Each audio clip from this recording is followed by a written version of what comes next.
appuyer sur play, ce qui est une très grande avancée dans l'histoire de mes vidéos YouTube. Déjà bonjour, bienvenue sur ma chaîne YouTube, je suis Anya, je me présente pour les personnes qui ne me connaissent pas. J'ai un compte Instagram où on parle de plein de choses, c'est un peu une safe place, on aborde plein de sujets différents dont l'orientation et l'expatriation. Puisque c'est comme ça que j'ai commencé mon compte avec mon expatriation à Dubaï il y a maintenant 2 ans et demi, 3 ans, c'était en octobre 2020. J'ai toujours voulu faire des vidéos YouTube, je ne savais pas comment les commencer, d'ailleurs je ne sais pas ce que je dois regarder, ici, on va tester les deux. C'est ma première vidéo YouTube, c'était pas par celle-ci que je voulais commencer, le problème c'est que je repoussais tout le temps, j'arrivais pas à poser ma caméra et à me dire que j'allais parler avec personne. Sur Twitch c'est un peu plus facile, on a les commentaires, bon même si c'est pas super humain, on y arrive, c'est un peu plus naturel. Je voulais commencer ma vidéo par pourquoi j'ai quitté mon CDI, mais c'est une très longue vidéo où j'ai plein de choses à dire et comme j'ai énormément de questions sur le VIE, je me suis dit ok, au moins c'est utile, on commence par ça, c'est un très bon exercice, sinon j'allais tout le temps repousser et vu que je vous pousse à faire les choses que vous avez envie de faire avec discipline et motivation, je ne pouvais pas le faire. Alors j'ai mon téléphone parce que j'ai des questions, j'ai recensé un peu les questions qui revenaient en DM, etc. Donc je les prendrai à la fin. D'abord je vous explique ce qu'est le VIE. C'est un sigle qui veut dire Volontariat International en Entreprise. C'est un contrat qui ressemble un peu à un CDD à l'international pour les Français du coup et d'autres personnes, on verra un peu les conditions après, des personnes de l'espace européen, Schengen, etc. Allant de 6 mois à 24 mois, donc c'est un peu comme un CDD, c'est selon l'offre de l'entreprise hein, et en général ça peut être renouvelé, que vous pouvez faire une seule fois dans votre vie, sauf dérogation très spéciale, donc dites-vous que c'est une seule fois pour donner la chance à tout le monde, de 18 à 29 ans, 29 ans étant le jour de votre anniversaire. Donc si vous commencez un jour avant vos 29 ans, c'est bon. Du coup, 18 ans, il n'y a pas trop d'offres de VIE, hein, qu'on ne se monte pas. Mais voilà, à partir de 20, 21, 22, d'un bac plus 3, on peut commencer à avoir des offres. En sachant que la plupart des offres, ça va plutôt être destiné à des bac plus 5. Mais il y a de plus en plus d'offres sur le site de CiviWeb. C'est l'ancien nom, maintenant le site c'est Mon VIE VIA. On parle salaire, le VIE c'est une gratification qu'on vous donne comme un stage. Ce n'est pas un salaire, il n'est pas sujet à impôts, à charges diverses et variées pour vous. La gratification, elle est faite selon un barème national pour chaque pays. Donc il n'y a pas de négociation normalement possible pour ce barème-là. Il est fait normalement selon les conditions de vie du pays. Honnêtement, c'est pas toujours le cas. Il y a eu beaucoup, par exemple, de critiques par rapport au barème à New York. New York, c'est une ville très chère, où les prix ont continué à augmenter et où le barème n'a pas été revu. Il est revu normalement à peu près tous les trimestres ou parfois tous les ans, selon justement l'inflation, le niveau de vie, le change des devises, etc. Normalement, également, plus une ville est entre guillemets chère au niveau du logement et plus on est censé vous prendre en charge ce logement. On a une obligation de la part de Business France, qui est l'organisme auquel vous êtes rattaché. Quand vous signez votre contrat, vous ne le signez pas avec votre entreprise, vous le signez avec Business France. Du coup, Business France fait certaines obligations, contraintes pour les entreprises qui vous permettent à vous d'être plus à l'aise, notamment la prise en charge du logement dans certaines destinations, dont Dubaï, où je suis allée justement.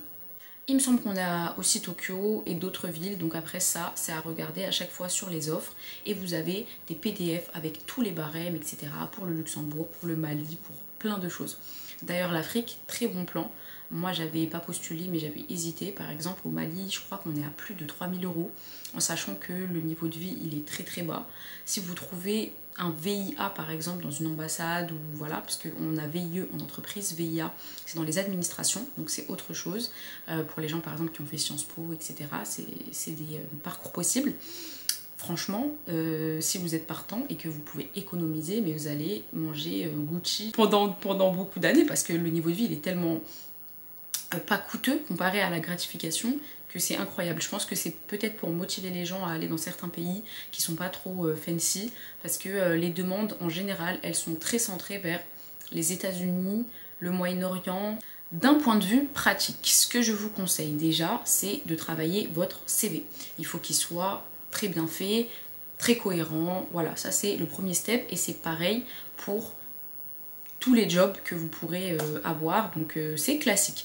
Souvent on me demande, Anya, comment on prépare l'entretien d'un VIE? Honnêtement, c'est un entretien classique, comme pour un emploi classique de cadre dans le cas d'un emploi de bac+5. Forcément, dans les jobs où ça va être des milieux anglophones ou d'autres langues, arabophones, etc., vous allez avoir, on va dire, des attentes particulières et plus poussées au niveau linguistique. Mais c'est tout. Vous travaillez votre CV, vous travaillez vos entretiens.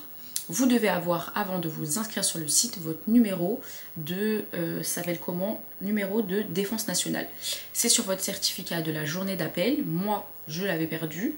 J'ai envoyé un mail au CSN de mon académie, donc c'était Créteil, et ils me l'ont envoyé dans la journée. Avec ce numéro, vous pouvez commencer votre inscription et démarrer dans le merveilleux voyage de la recherche d'un VIE, qui pour moi a été très simple, mais je sais que pour certains, pas du tout. Il y a des gens qui postulent pendant 1 an et qui n'ont rien, etc. Donc je vais essayer de vous donner les meilleurs conseils pour réussir à travailler à l'étranger, parce que je sais que pour beaucoup c'est un rêve, et c'était mon cas. En tout cas, c'était un petit point de ma bucket list que je voulais cocher, et pour lequel, pour le coup, j'ai été très spontanée. Hein. J'étais posée dans l'open space de mon entreprise et je me suis dit pourquoi pas regarder les VIE. J'en ai trouvé un, j'ai postulé et j'ai été prise genre 2 semaines, 3 semaines après 5 entretiens, dont le DG de Dubaï de mon entreprise, qui était une maison de luxe du groupe LVMH, ce qui était très très stressant. On en parle après. Comme je vous disais, CiviWeb c'est devenu mon VIE-VIA. Vous avez toutes les offres normalement qui sont censées transiter par ce site. Il y en a énormément. Avant, on avait beaucoup d'entreprises du CAC 40, des très grosses entreprises, et maintenant de plus en plus, on a des petites structures qui offrent aussi des VIE. C'est coûteux pour l'entreprise, mais ça reste quand même avantageux, que ce soit pour vous, pour eux. Donc c'est un contrat qu'ils aiment bien faire. Pour vous, ça peut être un tremplin pour s'expatrier sur le long terme, chercher un job pour après le VIE, etc. Et pour eux, ça peut être aussi un test pour pouvoir vous proposer un job sur le long terme. Là aussi, il y a des conditions pour que l'entreprise vous prenne en CDI après, etc. Globalement, tout est possible. D'ailleurs, en parlant de gratification, normalement, légalement, l'entreprise ne peut vous donner que cette gratification. Avec le logement, quand il peut être pris en charge. Quand le logement est pris en charge, vous avez 20% d'abattement sur votre salaire. Et ça, c'est très important. Ça veut dire que si votre gratification, elle est à peu près, je sais pas, à 3 000 €, ce qui était mon cas, c'était 2 900 à l'époque pour Dubaï, vous avez, quand le logement est pris en charge, en plus ça c'était obligatoire, 20% d'abattement, ce qui faisait redescendre le salaire à 2 100 €, peu importe le prix du logement. Pour le coup, moi, mon logement, il était cher en plus. Je pense que c'était peut-être 2 000 € par mois. Donc là, tout était pris en charge malgré qu'on prenne que 900 € sur votre salaire. Donc dans certains pays, ça va être très avantageux d'avoir le salaire abattu avec le logement pris en charge. Dans certains autres, pas du tout. Parce que vous avez des logements peu coûteux. Donc les 20%, ils vont vous désavantager. À vous de faire un petit peu l'équilibre avec tout ça et de voir. Pour le salaire, vous le percevez, ça c'est à vous de voir avec votre entreprise si vous le percevez sur un compte à l'étranger, donc sur place, ou si vous le percevez sur votre compte français. Moi j'ai une phobie administrative, je n'aime pas la perte de temps, donc je voulais absolument pas ouvrir un compte bancaire à Dubaï, alors je ne savais pas combien de temps j'allais y rester. En sachant que mon contrat c'était un contrat de 18 mois, donc 1 an et demi. J'ai du coup demandé à mon entreprise de me mettre mon salaire sur mon compte français. Moi j'avais Boursorama et avec ça c'est gratuit, vous pouvez payer, vous pouvez retirer, etc. Donc aucun problème. D'ailleurs je sais pas, si vous voulez un lien de parrainage, je peux vous le mettre en description. J'avais pas prévu, je vous jure, mais si ça peut vous servir, parce que ça vous donne de l'argent à vous aussi et à moi aussi, on est bénéf. La seule contrainte, c'est si votre entreprise n'accepte pas de payer le logement en direct. En fait, qu'elle vous dise je vais vous donner à vous l'argent et vous allez payer. Par exemple à Dubaï, comme on doit payer pour la majorité des cas par chèque, donc vous payez en 2, 3, 4 chèques ou avec au moins un compte bancaire émirati, ça va être compliqué. Donc moi personnellement, c'était l'entreprise qui payait le logement et qui me versait mon salaire. Comme ça, pas de problème. Et j'étais dans un logement assez pratique, parce qu'en gros justement c'était pas par chèque, c'était pas un logement à l'année, c'était un truc qu'on payait mensuellement et c'était beaucoup plus simple. Donc moi j'ai pris le plus simple. Comme je vous dis, J'ai galéré au début, hein. J'ai cherché des logements, je suis tombée sur des arnaques. D'ailleurs, on pourra en parler, hein, des galères quand on s'expatrie. C'est comme quand on part en voyage, sauf que les galères elles vont durer 10 jours sur des petits trucs, on vous arnaque en Égypte et tout et tout. Là, c'est des galères sur une très longue période où vous êtes seul et vous devez gérer dans un nouveau pays que vous ne connaissez pas, avec plein de choses que vous ne connaissez pas. Donc pour Dubaï, c'était assez compliqué pour la recherche de logement. Honnêtement, j'ai fait des visites. Au début, moi j'ai eu des problèmes avec mon Emirates ID, qui est mon permis, on va dire, de travail, pas de résident parce qu'on n'a pas la résidence, mais voilà, c'est mon permis qui me permet de rester là, c'est un peu ma carte d'identité émirati. Mon Emirates ID, elle a eu 3 problèmes, ce qui a fait qu'on a dû la renvoyer 3 fois et je ne pouvais pas louer d'appartement en mon nom avec mon Emirates ID. D'ailleurs, ce qui n'était pas logique puisque je ne voulais pas louer d'appartement en mon nom, je voulais le louer au nom de l'entreprise, mais ça prenait trop de temps.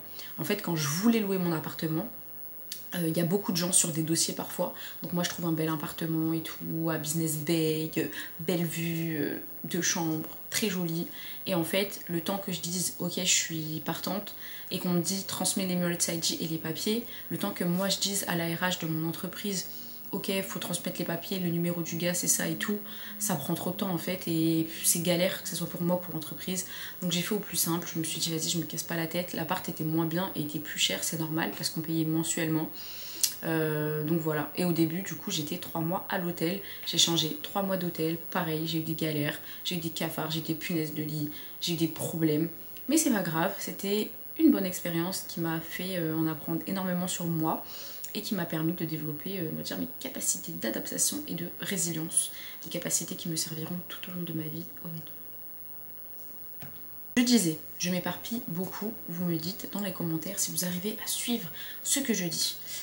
Vous postulez sur le site Mon VIE-VIA, en sachant que vous pouvez également, mais ça c'est autre chose, demander à des entreprises qui ont des postes à l'étranger, des entreprises françaises, hein, c'est toujours des entreprises françaises, si ils peuvent transformer par exemple tel CDI ou tel CDD en VIE, en leur expliquant les avantages de ce type de poste, etc. Mais globalement, c'est plutôt sur Mon VIE-VIA.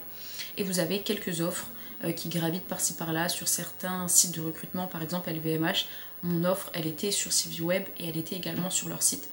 Donc voilà, mais Mon VIE-VIA, vous avez tout. Donc vous faites un beau CV. Si l'offre est en français, mettez votre CV en français. Si l'offre est en anglais, mettez votre CV en anglais. En général, c'est les normes quand on postule. Comme pour un CV classique. Donc si vous postulez à une offre, vous allez adapter, vous allez personnaliser votre CV. Ça, c'est dans tous les jobs, vraiment. Là, comme c'est un CV à l'international, déjà, vous allez adapter au poste, au rôle, mais vous allez aussi adapter votre CV à l'international. Mettez tout ce que vous pouvez en avant qui a un lien avec l'international.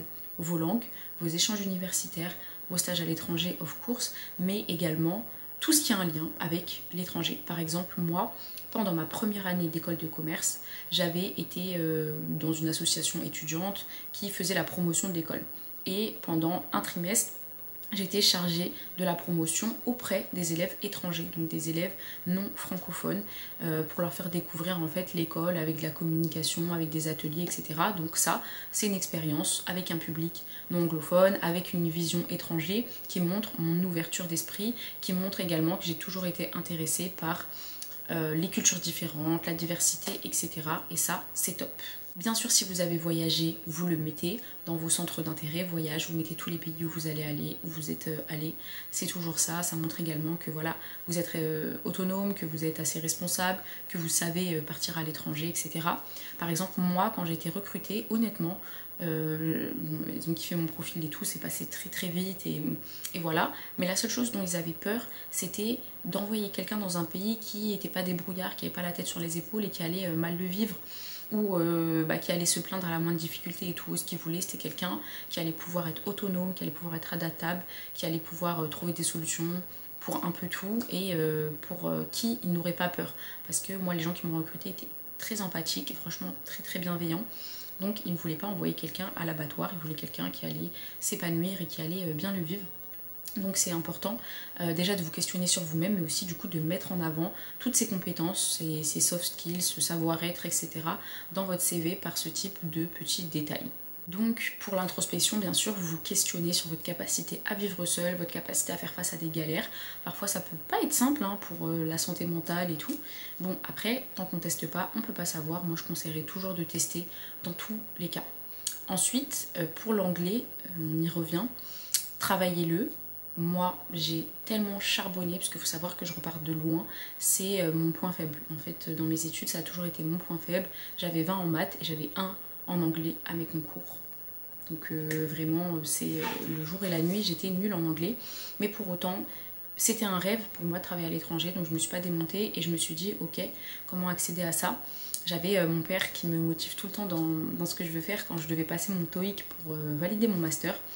Et j'étais en stress total, je me disais je vais jamais y arriver, je vais jamais y arriver. Je partais je crois d'un score de 400. Au final j'ai fait 910 au TOEIC et il fallait 750 pour valider mon master. Et il me disait, et j'avoue ça m'a grave motivée, il me disait en gros quand tu travailles, t'as toujours ce que tu veux. Dans la vie, chaque compétence elle peut s'apprendre. Tout ce que t'as fait, quand tu l'as bien fait et que t'as tout donné pour le faire, peut-être que ça va pas être excellent mais tu l'as réussi. Donc vas-y, tu te donnes à fond et tu vas le faire. Pour le TOEIC, du coup, j'avais déjà revu tout ce qui était base de conjugaison, de grammaire, etc. Puis j'avais appris beaucoup d'anglais professionnel. Et ensuite, quand j'ai dû préparer mon entretien, et d'ailleurs pour le cabinet de conseil où j'ai été en stage et puis en CDI, c'était pareil, hein, j'ai préparé mes entretiens. Donc on apprend tout ce qui tourne autour de l'entretien, honnêtement. C'est un peu du bachotage, on révise notre CV par cœur, on apprend tout ce qu'on doit dire pendant l'entretien. Et ensuite, quand c'est passé pour le VIE, que j'ai réussi à parler anglais, à mes entretiens et tout, et que c'était ok, et que j'ai été prise, j'avais 3 mois de préavis. Donc 3 mois pour me préparer à parler et à être prête en anglais pour travailler avec des gens quotidiennement en anglais. Et pour le coup, à Dubaï en plus, environnement multiculturel, on a des UK, des US, des Indiens, des Pakistanais, etc. Et l'anglais, il est différent selon toutes ces personnalités. Mais en général, on travaille avec des gens pour qui l'anglais n'est pas la langue natale. Donc ça, c'est cool parce qu'au final, on a tous à peu près le même niveau professionnel, à part du coup quand on est avec des Anglais, des Américains. Et j'ai développé mes compétences avec plein d'accents différents. J'envoyais des vocaux qu'on m'envoyait par rapport à des choses professionnelles à certains de mes amis bilingues quand je comprenais pas quelque chose, et je comprenais mieux qu'eux en fait l'anglais d'un Indien et d'un Pakistanais parce que c'est un très fort accent dans certains cas, et eux comprenaient pas du tout. Donc c'est vraiment une compétence, genre de comprendre l'anglais avec différents accents, etc. Et du coup j'ai pu développer ça, et ça c'est super parce que dans mes projets maintenant je comprends différents types d'anglais et tout. Et voilà. Mes conseils du coup pour préparer l'anglais, que ce soit pour les entretiens ou pour après, et même là si vous n'avez pas d'entretien et que vous voulez vous préparer en avance à glow up et tout, c'est vraiment de revoir toutes les bases avec soit des manuels très très simples, avec les fondamentaux de la grammaire, de la conjugaison que moi je n'avais pas du tout, et du vocabulaire vraiment emblématique avec des expressions idiomatiques, etc. Moi j'ai fait une formation, donc c'était la formation ZIA, vous me demandez souvent, qui est une plateforme de formation en ligne avec plusieurs formules. Moi à l'époque c'était une formule et c'était pas pris en charge par le CPF. Maintenant vous avez la possibilité d'être pris en charge par le CPF, ce qui est assez cool. Et voilà, donc la formation, on avait justement 2 temps dans la semaine avec de la conjugaison grammaire et un autre temps avec du vocabulaire. Le 3e temps étant un one-to-one avec un professeur d'anglais avec lequel vous allez parler pendant 1 heure. Ça c'était top parce que vous vous exercez à comprendre, à parler, et surtout vous développez votre aisance en fait. Parce que moi le plus gros en fait de mes points faibles par rapport à l'anglais, c'était la non timidité, on va dire, le blocage. En fait j'étais bloquée, j'avais peur de parler anglais, j'avais peur de m'afficher, j'avais peur, j'étais trop timide, j'avais honte. Donc dans une classe je parlais jamais puisque forcément les gens étaient plus forts que moi et moi j'avais trop peur de parler. Là comme on est avec quelqu'un qui est là pour nous aider, on ose, elle nous corrige, donc ça c'est bien. Donc moi j'avais beaucoup aimé, et surtout le conseil que je vous donne à fond et que j'avais appliqué aussi, c'est de vous parler à vous-même, parce que vous pouvez pas toujours parler avec des gens et ça vous permet de faire des phrases dans votre tête, parce que des fois vous avez une idée dans votre tête mais je vous jure pour la sortir c'est difficile. Racontez-vous vos journées, vous voyez, quand vous sortez du travail, vous êtes dans le métro et tout, vous êtes dans votre trajet, et ben dites-vous ok aujourd'hui let's speak, genre qu'est-ce que j'ai fait aujourd'hui, et vous parlez à vous-même, pas dans votre tête. Franchement parlez comme ça parce que c'est beaucoup plus concret, vous avez l'accent, vous avez les mots, et dans vos têtes, c'est comme quand on parle, hein. Des fois j'ai des vidéos, des idées et tout dans ma tête, mais le moment où je dois sortir oralement, et ben ça vient pas. Donc parlez-vous à vous-même, si vous pouvez parler à vos potes. Moi j'ai parlé pendant, je pense, un mois avec certains de mes potes qu'en anglais, et dès que je parlais en français, que j'en avais marre, bah ils me parlaient pas en fait. C'était en mode on parle anglais ou on parle pas. C'est vrai que c'est épuisant, honnêtement ça m'a fatiguée de devoir parler en anglais, même pendant mon job, hein, pendant 1 an et demi, c'était très fatigant. Et aujourd'hui, je pense que c'est mon principal frein à me réexpatrier, honnêtement, parce que j'ai des envies d'aller aux États-Unis, des envies d'aller au Japon, à Singapour. Et c'est le seul truc qui me fait peur. Peur parce que c'est du stress au quotidien pour moi, qui est de nature anxieuse, et parce que c'est fatigant, c'est épuisant de devoir toujours chercher ces mots, voilà. Mais il faut quand même le faire, justement, là je me dis... il faut que je le fasse, comme ça je vais encore plus progresser, et un jour ça sera plus un frein, ça sera même pas quelque chose auquel je pense, comme beaucoup de gens qui sont bilingues, certains de mes potes, quand ils vont à un entretien ils se demandent même pas en fait s'il y aura de l'anglais ou pas, puisque c'est naturel de toute façon. J'espère un jour être comme ça. Parfois, les retours peuvent prendre du temps quand vous postulez à un VIE, c'est normal, il y a beaucoup de candidatures, et voilà, parfois ça va rien donner. Moi je sortais en plus du confinement, du Covid et tout, donc c'était très instable cette période. Vous avez la chance que voilà, là maintenant tout a repris, on embauche de plus en plus à l'international, mais soyez patient, postulez le plus possible à des offres bien sûr qui vous correspondent. Ne vous dites pas je veux absolument partir, je postule un peu partout de manière très spontanée. Essayez un peu de réfléchir à là où vous serez épanoui, parce que comme je vous disais, un VIE c'est une seule fois, donc réfléchissez bien à ce que vous voulez faire, parce que c'est la manière la plus simple pour vous de partir à l'étranger quand vous êtes jeune, honnêtement, parce que c'est très simple administrativement parlant, financièrement parlant et tout. En plus c'est des process en français avec des gens ici, vous voyez, des RH français et tout, donc c'est le plus simple. Du coup profitez-en, mais soyez patient, postulez, etc. De manière proactive. Ne lâchez pas votre job actuel, votre CDI pour postuler. On ne sait jamais, ça pourrait vous mettre dans l'embarras si vous n'avez rien. Vous postulez pendant que vous avez votre emploi actuel, et vous attendez. Vous avez 3 mois de préavis en général en CDI, c'est pas grave, les entreprises peuvent attendre, et au pire vous essayez de négocier. Il y a toujours moyen, hein, de dire voilà, en gros moi là j'ai trouvé quelque chose d'autre. Si je reste, honnêtement, je vais pas être motivée. Donc moi, je veux que mon préavis finisse dans 1 mois et demi. Ça va m'épanouir. Je vais essayer de bombarder, de faire tout mon taf, de faire mon transfert de connaissances, que le turnover il soit bien fait et tout. Et voilà, essayez un petit peu avec pédagogie si vous avez des managers sympathiques. En général, si le manager est d'accord dans votre job et tout, au niveau RH, ça bloque pas tellement. Ça dépend bien sûr les emplois, les secteurs, etc. Moi, je connais beaucoup le monde du conseil, le monde de l'IT. Désolée pour les autres corps de métier. Alors, je regarde un petit peu les questions. Souvent, on me questionne sur les attentes niveau expérience. C'est des contrats pour les jeunes, d'accord, de moins de 29 ans, donc pas de panique. Ils savent que vous n'avez pas une expérience de fou, on vous demande pas 10 ans d'expérience, c'est impossible pour un bac+5, vous sortez de l'école à 23-24 ans, en général, hein, bien sûr, il n'y a pas de rythme prédéfini, vous le savez. Donc on n'attend pas de vous une expérience de fou. Maintenant, moi ce que je conseille toujours, c'est d'avoir 1 an d'expérience en CDI. Si vous avez de l'alternance, c'est parfait. Vous avez votre stage de fin d'études, essayez de gratter 8 mois, parce qu'en fait ça va vous permettre déjà vous d'être rassuré dans vos compétences, et surtout d'avoir quelque chose à mettre en avant dans vos entretiens. Moi honnêtement, c'est le grand nom de mon cabinet de conseil qui est très connu dans le monde de l'entreprise, et mon expérience dans ce cabinet qui a permis clairement d'avoir mon VIE. Pour eux c'était gage de méthodologie, de connaissance d'un certain cadre, de rigueur, de process, etc. Et également mon expérience que j'ai mis en avant de chef de projet m'a permis d'être chef de projet. Et c'est vrai que oui, d'ailleurs je n'ai pas parlé de mon VIE, ce que j'y ai fait, etc. Donc moi de base, pour mon parcours, enfin en plus c'est dans les questions, donc j'en parlerai après. Mais du coup j'étais coordinatrice IT, chef de projet IT de toute la zone Moyen-Orient pour une DSI française, et donc du coup pour des magasins donc de maisons de luxe à l'étranger. J'étais le point, on va dire, clé à Dubaï pour la DSI en France. On n'avait aucun membre de l'IT au Moyen-Orient, donc j'étais vraiment le relais, donc pour les pays, que ce soit Arabie Saoudite, Qatar, Oman et Émirats Arabes Unis, je crois il y avait le Liban aussi. Donc voilà, avec plein de projets divers et variés. Du coup, je faisais ça et c'est mon expérience de chef de projet dans le cabinet de conseil en amont qui m'a permis, je pense, de réussir, bien sûr, avec ma personnalité, etc.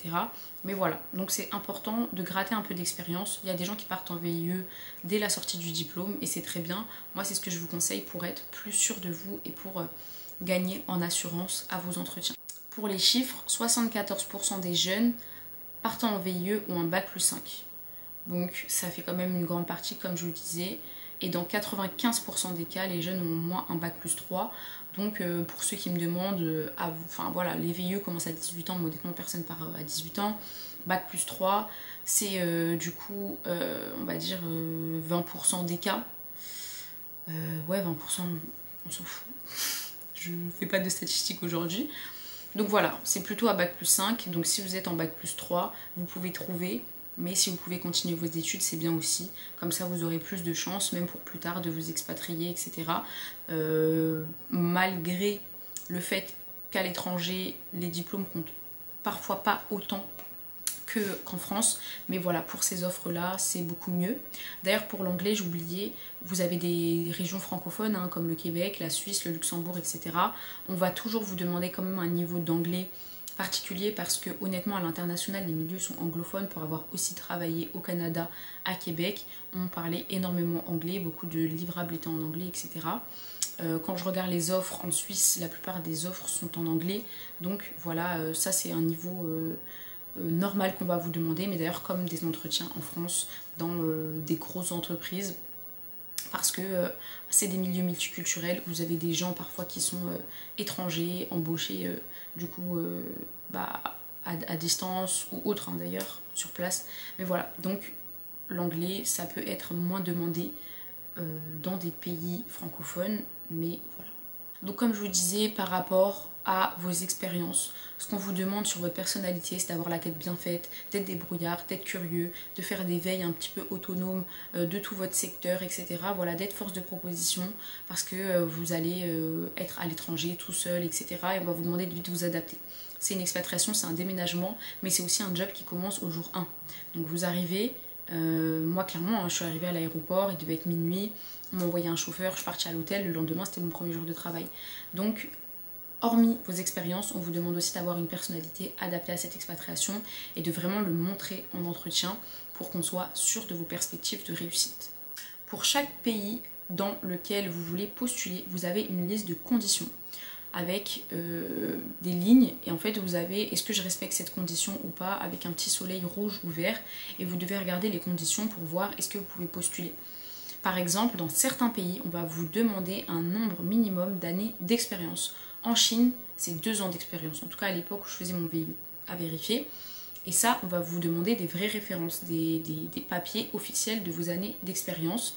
D'ailleurs, moi aussi, j'ai dû remplir, comme en France, je ne sais pas si vous avez déjà eu ça, vous rentrez dans une boîte et on vous envoie un lien où vous devez faire vérifier tous vos diplômes, toutes vos expériences avec des références, le numéro de téléphone et tout. Là, c'était ça.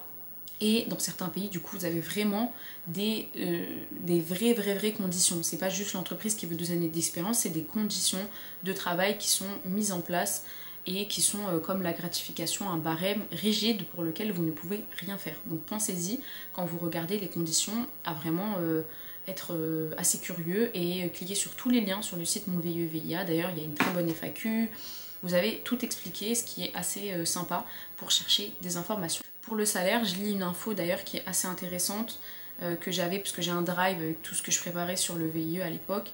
Le salaire est toujours le même selon le lieu, il est réévalué plusieurs fois par an, ce que je vous disais au début.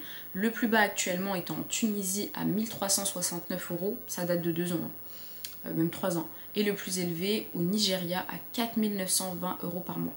C'est pour ça que c'est important, comme je vous disais, de se renseigner sur les conditions de vie, de sécurité, sur le pouvoir d'achat local avant d'accepter une mission. Aucun avantage en nature ne peut être donné par l'entreprise, c'est illégal, excepté le logement qui peut être fourni après négociation ou quand c'est obligatoire. C'est vrai, tout à l'heure, je crois que c'est ça que je voulais vous dire, c'est illégal de donner autre chose, des tickets resto, des avantages en nature, une voiture, etc. C'est pas autorisé par Business France. Certaines entreprises le font et certaines personnes qui postulent négocient. Moi, je vous donne le cadre légal Donc voilà, vous en faites ce que vous voulez, en sachant que Business France est contre ça à 100%. Voilà. Les VI, les volontaires internationaux, ne sont pas des employés, on ne paye ni charges ni impôts, l'entreprise non plus. C'est pour cela que les entreprises favorisent parfois ce type de contrat en partie. Je lis pour pas oublier quelque chose, c'est dans mon drive. Vous avez une mutuelle internationale qui prend en charge beaucoup de soins de santé. Également une prise en charge des bagages de 150 kg à l'aller et au retour. Ça fait partie des avantages que vous avez et qui sont très intéressants parce que en général d'ailleurs on paye vos billets d'avion, hein, donc moi on m'a pris mes billets d'avion en business avec les bagages, donc vous pouvez prendre toute votre vie, 150 kg c'est énorme. Moi j'avais pris qu'une valise et au retour par contre j'étais blindée, donc j'avais 3 valises et tout. Et voilà, en général vous avancez les frais, on vous les rembourse. Pour le billet d'avion ils les prennent directement et voilà. Pour les démarches administratives, selon les pays, vous aurez des démarches à faire, logiques. Pour Dubaï par exemple, on a un ordre en 3 parties qui est pour avoir le visa donc de travail et le permis de travail après l'Emirates IG, etc. qui était d'avoir mes diplômes, de les faire certifier conformes en mairie, de les faire traduire en arabe. Cette traduction doit être agrémentée, c'est une traduction officielle et on a une liste de traducteurs qui a cette certification officielle et c'est une liste elle est pas très longue, hein, il n'y a pas beaucoup de gens, donc prenez vos dispositions pour ce type de démarche et faites-le le plus vite possible, parfois ça peut être long. Ensuite, quand on avait cette traduction, il fallait aller à l'ambassade des Émirats pour donner ses papiers et les faire tamponner par l'ambassade. Et une fois qu'on avait ces 3 étapes de faites, on pouvait enfin faire le dossier pour le permis de travail. J'étais tellement soulagée parce que moi c'était le Covid à cette période. Les ambassades étaient fermées, tout était fermé, j'ai dû attendre. J'ai commencé mon VIE à Paris d'ailleurs, c'est ça que je vous ai pas dit. J'ai commencé mon VIE à Paris pendant 6 mois, donc sur les champs, avenue Georges V. C'était super, franchement c'était trop bien. Au final le Covid m'a vachement aidée parce que j'ai eu 2 expériences en fait à Paris et à Dubaï pour la même maison et c'était trop bien. Donc voilà, moi c'était particulier, c'était pour le Covid, dérogation de Business France. À cette époque d'ailleurs beaucoup de gens se sont fait annuler leur VIE et moi j'ai eu la chance d'avoir une équipe qui voulait absolument pas ça parce que on démissionne en fait pour faire le VIE et on n'a pas de sécurité. En fait c'est pas un contrat comme une boîte lambda, on peut l'arrêter en fait du jour au lendemain, c'est un peu précaire mais bon c'est comme ça, de toute façon il faut tenter, il faut risquer. Donc voilà pour les avantages. Ensuite, pour les informations, vous avez beaucoup d'infos et de partage, de témoignages et d'aides sur les groupes Facebook.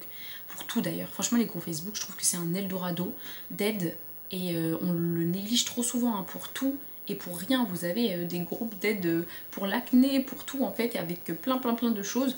On a les Français en Malaisie, les Français en Arabie Saoudite, on donne plein de tips et tout. Et pour les VIE, vous avez le groupe VIE, entre parenthèses volontariat international en entreprise, et un autre. Je vais vous mettre les liens en description si je n'oublie pas, sinon demandez-le moi en commentaire.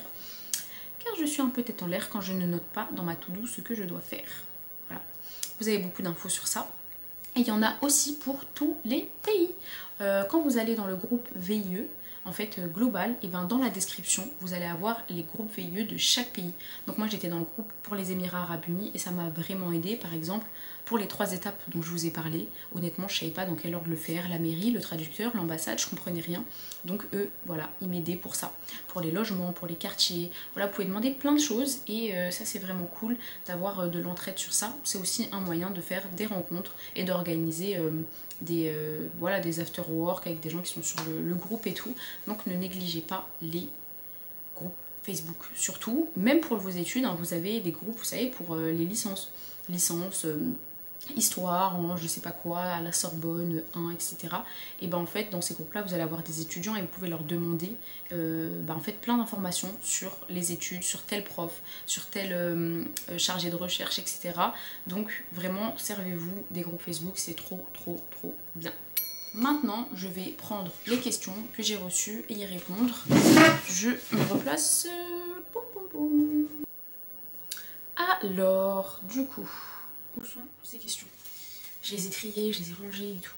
Je suis assez organisée pour une fois. Oh! Ça enregistre, hein? Ça enregistre. Alors, y a-t-il des VIE dans le domaine du luxe et de la cosmétique? Oui, des potes à moi sont dans plein de boîtes de luxe à L'Oréal, etc. Oh, il y a un beau focus, regardez. Enfin, je crois. Focus, défocus. J'aime trop. Je filme avec la Sony ZV-1F qui est super bien. Alors, qu'est-ce que tu as pensé de ton VIE? Alors, professionnellement, tu prends en quelques mois ce que tu aurais pris en des années. On te donne vite beaucoup de responsabilités. Selon les cultures d'entreprise, bien sûr, de chaque pays, vous serez amené à être autonome ou pas. Humainement, tu apprends des tonnes de choses sur toi. Tu découvres et t'évolues sur tellement de points. Vraiment, tu prends, je pense, en un an, ce que tu aurais développé intérieurement pardon, en des années, en fait, en 3-4 ans. J'ai appris sur moi, sur ma personnalité. J'ai grandi, j'ai vraiment évolué sur plein de points. Parce que être seule loin, c'est pas facile, mais toutes les épreuves, elles rendent plus fortes. Donc ça apporte beaucoup au final. J'en pense du bien, du coup, c'est une expérience à faire si tu en as l'opportunité à 1000%. Je le conseille à tout le monde. Donc voilà. Ensuite, tu as pu trouver en combien de temps à peu près? Comme je vous disais, j'ai postulé en octobre, donc dans une année, à un poste. J'ai commencé les entretiens pour ce poste en novembre et ça a fini mi-janvier. Donc voilà, il me semble que c'est ça. Attendez. Parce que j'avais noté aussi un petit peu pour pas oublier. J'ai fait 5 entretiens du RH au DG de la région. J'ai eu la réponse donc fin janvier. Vraiment la réponse finale, donc de fin octobre à fin janvier, pour un début en mai. Du coup, avec les 3 mois de préavis suite à ma démission, ils voulaient un début plus tôt, mais franchement, j'ai pas voulu négocier avec mon entreprise. J'avais envie de faire mes 3 mois de préavis, de finir ma mission proprement et de me préparer en anglais. J'avoue que c'était pour ça. Ah oui, les VIE ne commencent que le 1er de chaque mois, il faut le savoir. Donc si par exemple vous voulez commencer le 24 avril, ce ne sera pas possible, vous devrez commencer le 1er mars. Et vous avez des flottes en fait, avec tous les gens qui commencent. Par exemple, le 1er mars, on a Business France qui fait une formation qui peut être en présentiel. Moi à l'époque c'était en ligne puisqu'il y avait le Covid. Vous avez toutes les personnes qui partent à la même date. Donc eux, ça leur permet de réguler, de s'organiser et tout. Est-ce que l'entreprise prend en charge le billet d'avion aller-retour? Oui. L'entreprise prend également en charge le visa s'il en faut un et ce type de frais, normalement, si je ne me trompe pas. As-tu des congés comme n'importe quel contrat? Oui, comme dans une entreprise privée, 2,5 jours par mois. Par contre, si les congés ne sont pas pris, ils ne sont pas payés à la fin, vous n'avez pas de solde de compte. Et il y a aussi 4 jours fériés autorisés dans l'année. Soit les jours fériés du pays où vous êtes, soit les jours fériés français. Votre 14 juillet, le jour de l'Aïd par exemple à Dubaï, vous choisissez et ça, c'est permis. Donc n'oubliez pas de prendre vos congés avant la fin du VIE. Est-ce qu'on peut le faire plusieurs fois? Non. Sauf si dérogation. Oh, vous avez entendu mon ventre? Il est 12h33.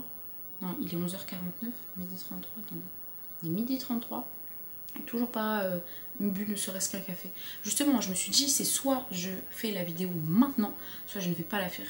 Et d'ailleurs, ça va faire partie d'une de mes vidéos sur les habitudes et la discipline.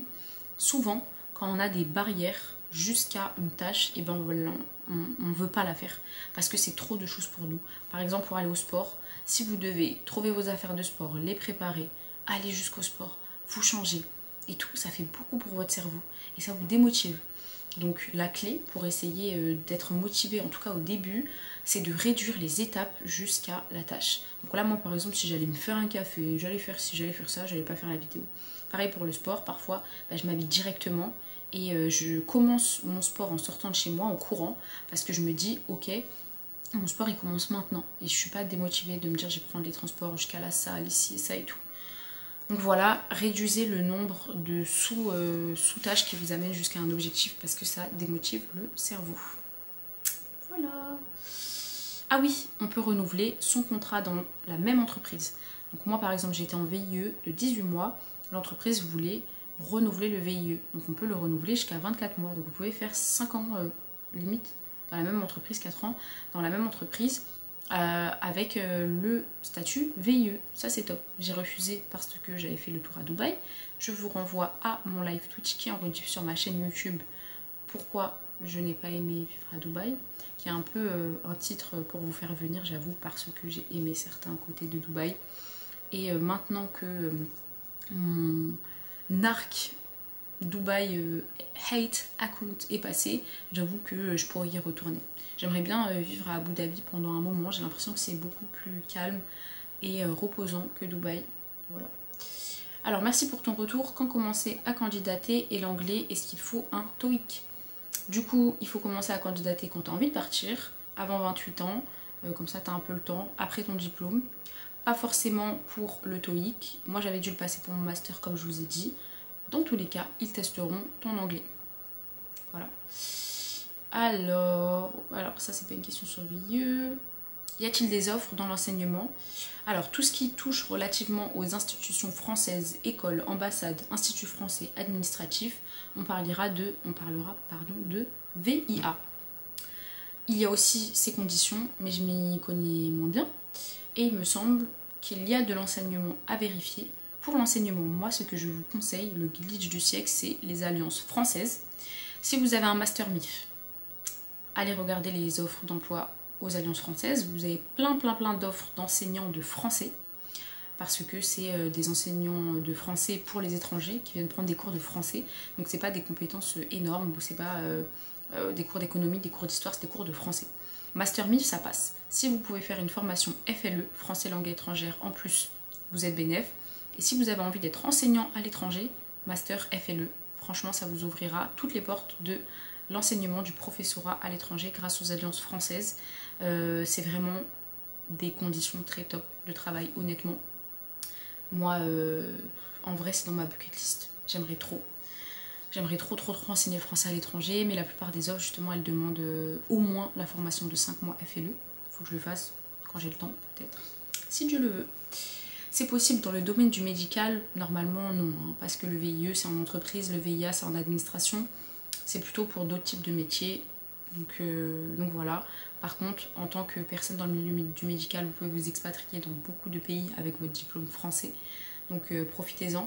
Je sais qu'il y a énormément de gens dans le milieu médical à Dubaï. Vous êtes beaucoup mieux payés. Après, il y a des équivalences à faire parfois. Parfois, vous devez payer. Au Canada, je crois qu'on doit payer un certain diplôme en fait qui vous sert d'équivalent. Donc renseignez-vous sur ça. Renseignez-vous sur ça. Est-ce que je regrettais mon ancien poste quand j'ai fait mon VIE? Non, car je voulais découvrir autre chose. En fait, les DM, j'y ai répondu pour la plupart, donc j'ai les réponses. Du coup, je vous les lis. Non, car je voulais découvrir autre chose et je savais que c'était le moment niveau mobilité internationale. J'avais 22 ans à l'époque. J'avais fait le tour de ma mission, je m'ennuyais et j'avais peur d'être mise sur un autre projet qui me plaisait pas. J'ai demandé à mon entreprise s'il y avait de l'international, on m'a dit en ce moment non. Du coup voilà, j'ai eu de très bons feedbacks qui m'ont permis un potentiel retour. Donc ça peut être vu comme une simple pause, je suis partie sereine. Quand j'ai démissionné, mes managers dans mon projet ont fait un feedback pour dire ok, elle a démissionné, mais si elle veut revenir dans l'entreprise, aucun problème. C'est d'ailleurs ce que j'ai fait 4 ans après. Après mon expérience au Canada, je suis rentrée, j'ai repostulé dans cette boîte, j'ai été prise, j'ai redémissionné 4 mois après, car je suis plus en... Je suis plus dans le délire en fait, je suis plus dans le délire du salariat et ce qui fait que je dois faire la vidéo pourquoi j'ai quitté mon CDI. Et voilà, en ce moment je fais plein de choses, hein, mais dans mon domaine, ce pourquoi j'ai été formée à l'école, je suis en freelance et malgré le fait que je fasse, malgré que ça se dit pas, j'aime pas ne pas parler français, j'ai beaucoup de failles linguistiques, je vous l'accorde, s'il vous plaît, ne me jugez pas. Madine 9.3, classe populaire. Qu'est-ce que je disais? Voilà ce que je disais. Je disais, ils ont fait un feedback, j'y suis revenue et ensuite j'ai redémissionné. Mais bref, en tout cas, moi c'était un peu comme une pause. Finalement, je suis partie en VIE et quand je revenais, je pouvais réavoir mon poste. Donc non, aucun regret. Et voilà. C'est 28 ou 29 ans l'âge limite. Alors, c'est 29 ans. Il faut commencer le contrat avant la date de ton 29e anniversaire. Donc, c'est 28 ans. C'est 28 ans. Puisqu'il faut la commencer avant le jour de ton anniversaire. Je suis née le 25 décembre, je dois commencer le 24. Comme on ne peut pas commencer un VI le 24, ça va être le 1er décembre. Voilà. Ensuite, je voulais savoir quelle étude tu as fait. Donc, on me demande souvent mon parcours. J'ai fait un bac économique et social à l'époque, c'était ça. Ensuite, j'ai fait une prépa ECE à l'époque, c'était ça. Aujourd'hui, tout a changé, les noms ont changé, les options ont changé. Désolée, je suis perdue, je suis une vieille, j'ai 26 ans. C'était une prépa très pluridisciplinaire, c'est la continuité du bac ES avec de la socio, de l'histoire, de l'économie, des maths, de la culture générale, littérature, philosophie, de l'anglais, de l'espagnol. Rien qu'en le disant, je suis essoufflée. C'était des très grosses journées, c'était 2 ans intenses, mais c'était les meilleures années de ma vie. C'est aussi dans ma liste de vidéos. Et oui, c'est comment j'ai vécu la prépa, les conseils que j'ai à vous donner. Franchement, motivez-moi en commentaire, s'il vous plaît. C'est pas pour mon ego, c'est pour me motiver à le faire. Parce que, voilà, après si ça vous aide pas, non, ne me motivez pas. Mais si c'est des choses que vous voulez voir sur ma chaîne YouTube, dites-le moi, ça va me motiver. Parce que mon but, c'est d'aider. C'est juste ça. Donc si ça vous parle, si ça vous plaît, dites-le moi. Donc prépa ECE, je fais mes concours d'entrée en école de commerce. Donc voilà, des concours aux grandes écoles. Parce que d'ailleurs, le nom de la prépa, c'est CPGE de base. Donc c'est classe préparatoire aux grandes écoles.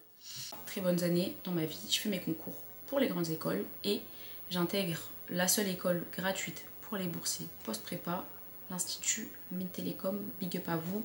Je pense que je suis la plus... je fais la propagande de mon école, mais franchement, vraiment best école en rapport qualité-prix. Et pour les gens qui veulent se diriger vers les métiers de l'IT, de l'innovation plus globalement, mais pour un peu tout. Franchement, trop cool. Donc j'intègre cette école, on est en tronc commun, ce qu'on appelle le programme grande école, en L3 du coup et en M1. Et on apprend les fondamentaux du management avec des matières diverses et variées allant de la comptabilité au droit du travail, au marketing digital, c'est de tout. Et donc à la suite de ça, en M1, on est obligé entre guillemets de faire un échange universitaire. On a une obligation internationale de 6 mois qui peut être fait soit en échange, soit en stage, soit en dominante internationale dans un stage en France. Donc il y a des gens qui esquivent comme ça, mais en tout cas moi je fais mon échange universitaire. Vous vous doutez bien qu'avec mon niveau d'anglais, je suis pas allée bien loin. Enfin, je suis allée loin, je suis allée à Montréal, à l'UQAM, mais en tout cas je suis allée dans un milieu francophone pendant que mes potes s'éclataient en Asie, au Mexique et tout. Voilà, donc tranquille.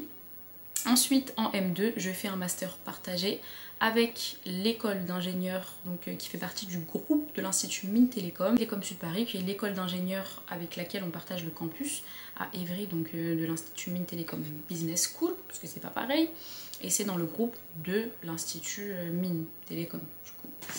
Donc voilà, c'est un master que j'ai fait en ingénierie des systèmes d'information et où on nous apprend vraiment tous les enjeux technologiques, IT, etc., les métiers du conseil, de l'audit. C'est vraiment un gros chantier qui prépare globalement au métier de consultant IT, de chef de projet IT, chef de projet innovant, enfin un peu tout, plein de choses franchement. Et c'était franchement une très très bonne formation, j'ai grave kiffé. J'ai surtout kiffé mon directeur de formation que je porte énormément dans mon cœur et qui est à la retraite maintenant. Je pense pas qu'il passera sur cette vidéo, mais vraiment il m'a énormément apporté, surtout quand je galérais à trouver un stage à cause notamment de mon voile. Ça pourrait être une autre vidéo également, je ne l'ai pas noté, mais rappelez-le moi. Ensuite, du coup, master partagé, qui n'est pas un double diplôme, je le précise.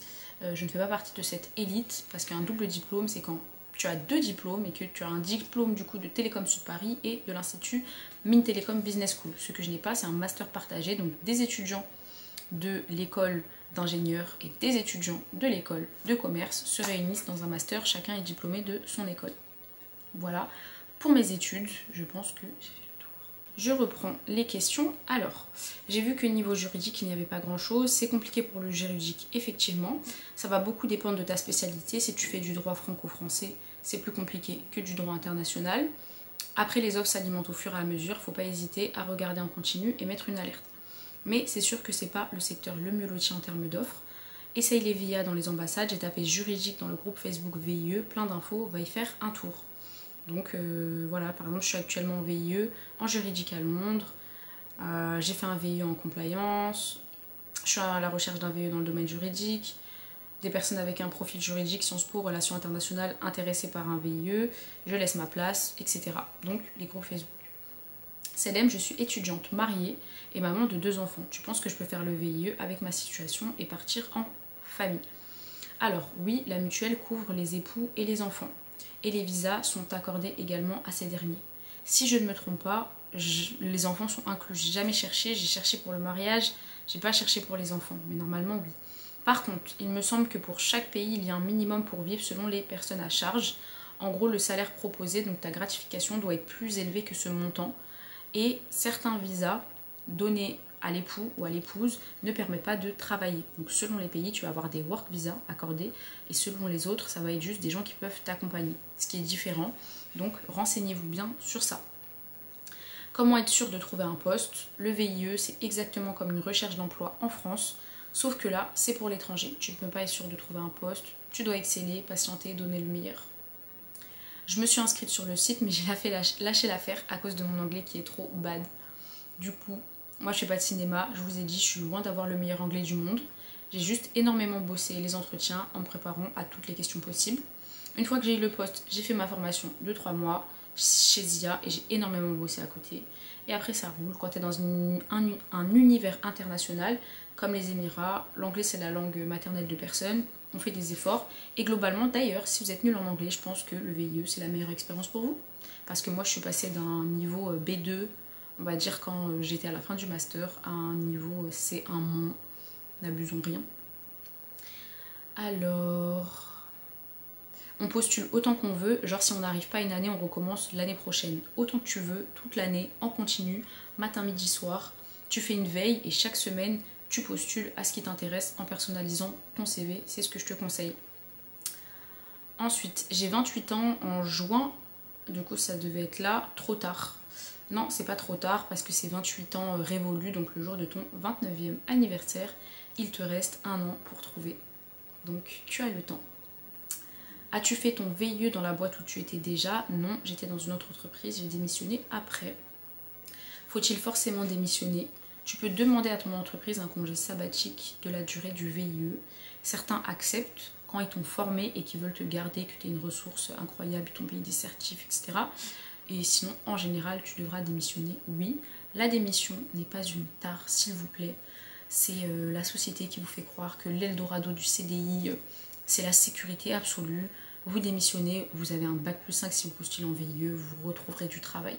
Ça prendra le temps que ça prendra. Vous retrouverez du travail, vivez les expériences que vous avez envie de vivre.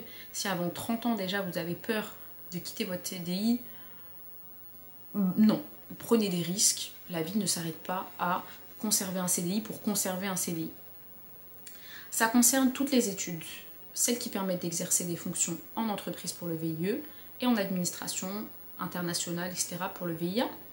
Donc faites un tour, regardez les offres qui reviennent. Tu conseilles quoi comme master pour s'expatrier? J'ai une licence en droit, je fais une pause le temps de me trouver. Alors là, si des étudiants en droit peuvent aider, mais je ne saurais pas te dire par rapport au droit. En tout cas, essaye de voir sur LinkedIn des profils d'expats qui ont fait une licence de droit. Mais globalement, tous les métiers d'entreprise sont expatriables. C'est vrai que les métiers du conseil sont très hermétiques à... Ah non, c'est pas une question sur le vidéo. Désolée parce que je screen tous mes DM et tout, mais... Quel avantage on peut en tirer? Du coup, 1. J'ai noté. Apprendre sur soi et grandir. C'est non négligeable pour la vie. 2. Découvrir des nouvelles méthodes de travail. Ouvrir son esprit, développer son adaptabilité. 3. Travailler les langues. 4. L'expérience internationale est archi valorisée sur un CV, je ne cesserai de le dire. Honnêtement, là, je suis en freelance et on m'appelle tout le temps pour des missions. Et à chaque fois que je dis je suis déjà positionnée sur un poste, je suis déjà en train de voir, ou ça c'est un peu loin, donc non, il n'y a pas assez de télétravail, donc non. Ils me disent tout le temps, mais vous avez un trop beau CV, avec des expériences internationales incroyables, franchement vous n'aurez aucun souci à trouver quelque chose avec vos conditions et tout. Et à chaque fois que j'ai fait des entretiens, déjà Dubaï m'a aidé pour mon entretien au Canada, et mes 2 expériences au Canada m'ont aidé quand je suis revenue en France. J'ai fait plusieurs entretiens, j'ai demandé des fourchettes de salaire plutôt hautes, et à chaque fois on me disait c'est totalement cohérent avec votre profil. En fait vraiment c'est les expériences à l'international qui faisaient, en plus de mes rôles, mes responsabilités et tout, mais c'était l'expérience qui était méga valorisée honnêtement. 5. Les voyages, profiter de la vie, ça c'est un avantage incroyable parce que quand tu es à Dubaï tu peux aller dans tous les pays qui sont à côté, les billets d'avion sont méga pas chers. Par exemple, si tu es aux États-Unis, tu vas aller au Mexique, en Colombie, tu vas visiter les États-Unis, tu vas visiter la ville dans laquelle tu es, ce qui est incroyable. Moi, malheureusement, j'ai fait cette demande justement pour voyager dans le Moyen-Orient. C'était le Covid, je ne pouvais pas. On avait plein de restrictions, donc je n'ai pas fait grand-chose. Et 6, commencer par un VIE, c'est la voie facile pour ensuite trouver un contrat local dans le pays où tu as fait ton VIE, avec ton entreprise ou une autre, ou postuler ailleurs avec la qualité d'avoir déjà une expérience à l'étranger. Également pour voir si tu te plais. Moi de base, je voulais habiter à Dubaï sur le long terme, c'était mon rêve. J'ai fait mon VIE, je me suis rendu compte que je n'aimais pas. C'est un bon tremplin pour voir ce qui te plaît ou pas. Ensuite, pour le voile à Dubaï par exemple, même si c'est une entreprise française qui est de base pas trop acceptée en France, peut-on le garder? Alors là, aucune idée, on tente et on demande. Il n'y a pas un schéma fixe sur toutes les entreprises, tous les managers, toutes les RH, etc. Mais vaut mieux postuler dans une entreprise qui l'accepte de base, un petit peu, qui est ouverte, en tout cas qui a une politique de diversité ouverte. Je ne cesserai de le dire, je ne me bats pas pour imposer mon voile en entreprise, je me bats pour que les politiques de diversité soient plus globalisées, car c'est un indicateur de performance pour avoir travaillé dans ce type de formation, avoir mis en place des sensibilisations à la diversité dans mes cabinets, c'est un indicateur et c'est vecteur de performance, les études le prouvent, donc c'est tout bénef pour vous, pour nous, on se sent dans un climat sain et vous avez des employés qui se sentent dans un climat sain et donc qui vont performer, qui vont exceller, etc. Donc bref. Donc la transparence c'est beaucoup mieux pour les entretiens, moi je le passe avec, vous serez peut-être amené à commencer votre mission en France pour la formation parfois. Moi j'y ai passé quelques mois par exemple, meeting, plusieurs calls dans votre pays d'accueil, etc. Donc vaut mieux être vous-même dès le début et vous voyez ce qu'il en est.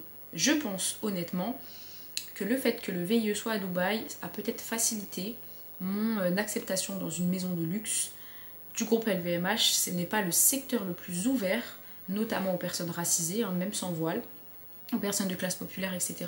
Je pense que le fait que ça soit à Dubaï, ça a peut-être joué. Ça a même peut-être envoyé le signal que je suis pas une fêtarde, que je suis assez calme et tout, et que je n'allais pas à Dubaï pour faire la fête. Parce que dans mon emploi, je devais être disponible 24/24.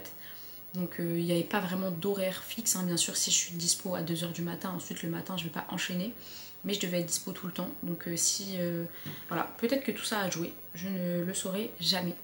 Voilà pour la fin des questions, cette vidéo touche à sa fin. Si vous en avez d'autres, vous pouvez les mettre en commentaire, je me ferai un plaisir d'y répondre quand j'ai le temps. Je n'ai toujours pas d'assistante, malheureusement. Je me prends pour qui, sérieux? Donc voilà, c'était ma première vidéo YouTube. Dites-moi si le format vous a plu. Je pense que le format long permet d'aborder des sujets très intéressants. Et voilà, l'exercice n'a pas été trop compliqué. Franchement, j'ai débité. Honnêtement, je pensais que j'allais parler 2 minutes et je pense que j'ai débité, je sais pas combien de temps. Je vois pas là les minutes sur mon appareil. Je vais juste tester de parler face à la caméra pour voir est-ce que c'est mieux. Parce qu'honnêtement, je me regarde dans le retour parce que j'ai un écran inclinable. Je trouve ça un peu plus voilà, un peu plus simple, mais je sais pas, est-ce que vous préférez que je parle là ou est-ce que vous n'en avez que faire? J'ai même hésité à le faire en podcast, mais je me suis dit c'est plus vivant, j'aime bien les formats YouTube, moi je consomme énormément de formats YouTube, voilà, donc voilà, et puis ça ouvre la voie à mes autres vidéos.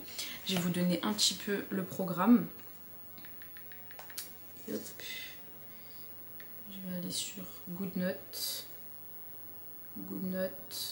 T-Talk, oui ok, mise à jour.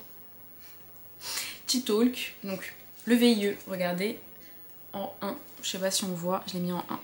Organisation et procrastination, métier de l'IT et des consultants plus généralement, car cette question revient énormément et que j'ai vraiment besoin d'en parler sur un format long parce que je réponds à ce DM 10 fois par semaine. Relations et séparation en plus du podcast parce que je pense que je dois y ajouter des choses car certains propos ont été mal compris. L'éducation financière dans les classes populaires, les études et les sacrifices avec un focus sur la prépa, conseils pour réussir en prépa et mon propre témoignage, notamment au niveau des inégalités scolaires, de l'asymétrie d'information, de la violence symbolique et plein de choses relatives à la sociologie et à mon expérience, donc analyse empirique. Conseils pour l'orientation, pourquoi j'ai quitté mon CDI et plein d'autres choses, notamment est-ce que les réseaux sociaux sont tous toxiques, focus sur TikTok et des vidéos business un petit peu avec notamment l'histoire du marketing et de Bernays, l'inventeur un peu de la propagande. Donc voilà, j'ai plein de petites vidéos comme ça que j'ai envie de vous faire et j'espère que ça se fera. Réalisez vos projets, rêvez. Franchement, motivez-vous. Si vous voulez postuler ou si vous avez d'autres objectifs, d'autres projets, faites votre bucket list. Ne laissez pas la vie passer sans réaliser les choses que vous avez envie de réaliser. Si des personnes vous en empêchent, virez-les. Et non, je rigole, mais voilà. Soyez pédagogue avec vous-même avant de l'être avec les autres. Et écoutez-vous, c'est important. Je vous souhaite une bonne journée, soirée, semaine, peu importe quel est l'état de votre fuseau horaire actuel. Et je vous fais des bisous.